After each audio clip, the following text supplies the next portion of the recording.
안녕하세요, 물리치료사 이두입니다. 직장인 구조대 두 번째 시간 허리 통증, 허리 삐끗에 관한 통증을 한번 알려드릴게요. 우리가 물건을 줍다가 허리가 윽 하고 삐끗했어요. 또는 기침을 하다가 크게 재채기를 하는데 허리가 윽 하고 삐끗해요. 또는 잠을 자고 일어나서 아침에 눈을 떴는데 허리를 조금도 못 움직이겠어요. 이런 통증들을 우리가 오늘 한번 다뤄볼 건데요. 그런데 이 삐끗하거나 하는 이런 급성기 통증 시에는 허리 전체가 다 아파요. 아주 끔찍하게 아프거든요. 눈을 뜨고 화장실에 갈 수 없어요. 화장실에 울면서 가서 겨우 씻고 병원에 가죠. 그렇게 병원에 오신 환자분들을 만나는데, 자, 이게 어떻게 왜 아픈 건지 설명을 드릴게요. 허리를 조금도 못 움직이겠어요. 허리 전체가 다 아픈 것 같아요. 척추가 옆으로 휘어있는 모습이에요. 이런 증상들이 나오거든요. 이 통증은요, 허리에 한쪽에 있는 요 방형근에 통증이 생기는 거예요. 이 요 방형근은 12번째 갈비뼈에서부터 척추뼈 몸통의 횡돌기,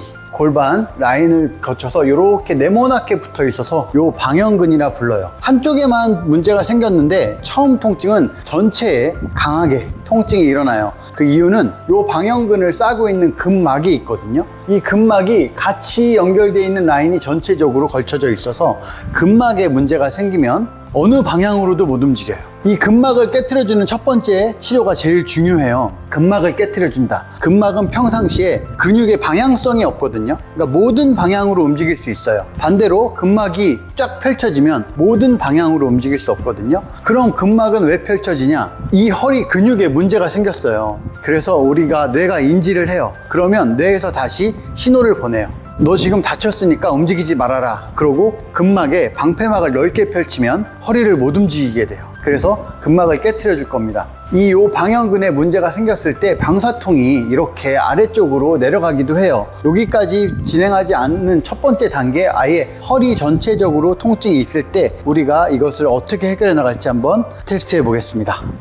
자, 급성기에서 여러분들이 좀 생각하셔야 될 거는 아예 못 움직이거든요. 너무 끔찍하게 아파요. 그러면 병원에 오신 환자분들도 뭐라고 하냐면, 나 디스크가 터진 것 같아요. 그래요. 그런데 의사들도 진짜로 디스크가 터졌다고 판단을 하고 수술을 하는 경우도 많아요. 여러분들이 절대 수술을 하시면 안 돼요. 이 단계에서 수술하시면 안 돼요. 다리에 힘이 빠지면 고려해 볼 만하지만 그게 아니라 내가 지금 허리를 조금도 못 움직이게 아프다. 이 단계에서는 수술을 하시면 안 됩니다. 자, 두 번째로 허리가 옆으로 이렇게 휘어요. 그래서 걸어 다니는 모습을 보면 이렇게 옆으로 휜 상태로 걷거든요. 엄청 큰 문제가 생겼다. 그렇게 생각하실 필요도 없어요. 자, 이 통증은 왜 왔냐면요, 한쪽의 요 방형근이 짧아져요. 그리고 한쪽이 늘어나요. 요 방형근의 통증은 늘어나서 아프다는 거예요. 그러면 우리는 이쪽을 늘리고 이쪽을 수축시키면 되겠죠. 자, 그래서 그렇게 한번 보겠습니다.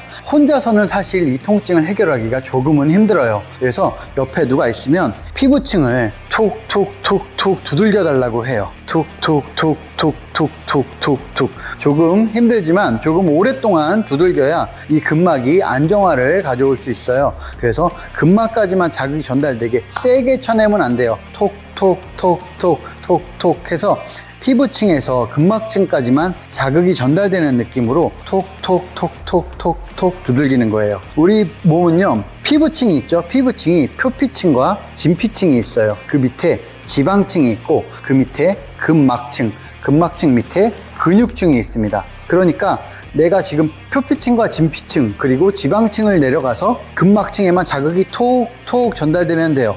피부가 얇으면 더 살살 치면 되고 피부가 두꺼우면 조금 더 세게 쳐내면 됩니다. 그래서 툭툭툭툭툭툭. 첫 번째예요. 이 느낌이 꽤 괜찮을 거예요. 개운하게 느낌이 좋을 거예요. 두 번째는 피부를 천천히 문질러 주시면 됩니다. 피부가 늘어나게 천천히. 양손으로 하는 게 좋지만 힘들면 그냥 천천히 피부를 문질러 주기만 해도 돼요. 피부가 많이 늘어나게. 그러면 근막이 조금 늘어나거든요. 그래서 피부를 많이 늘리는 느낌으로 문질러서 늘려줄 겁니다. 이 작업이 조금 진행되면 조금 움직일 수 있어요. 그러면 옆으로 한번 누워 볼게요. 자, 옆으로 누워서 다리를 들어주고 천천히 움직이는 거예요. 환자랑 같이 천천히 움직여요. 이렇게.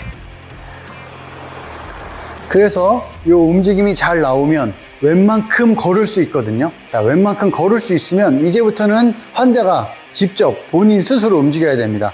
자, 일어나 볼까요? 살짝 앉았다가 천천히 일어나고, 살짝 앉았다가 천천히 일어나고 벽을 짚고 이 통증이 조금 해결되면 어느 쪽이 아픈지 느껴지실 거예요. 그러면 아픈 쪽 다리를 뒤로 천천히 뻗었다가 내렸다가 뻗었다가 내렸다가 옆으로도 천천히 뻗었다가 내렸다가 뻗었다가 내렸다가 이 작업을 반복해 주시는 거예요. 중요한 건 누워있으면 안 돼요. 계속 누워있으면 다시 통증이 올라올 거예요. 그래서 보통은 한쪽으로만 이렇게 운동을 합니다. 자꾸 천천히 앉았다가 일어났다가 다리를 들었다가 놨다가 앞으로도 들었다가 놨다가 옆으로도 들었다가 놨다가.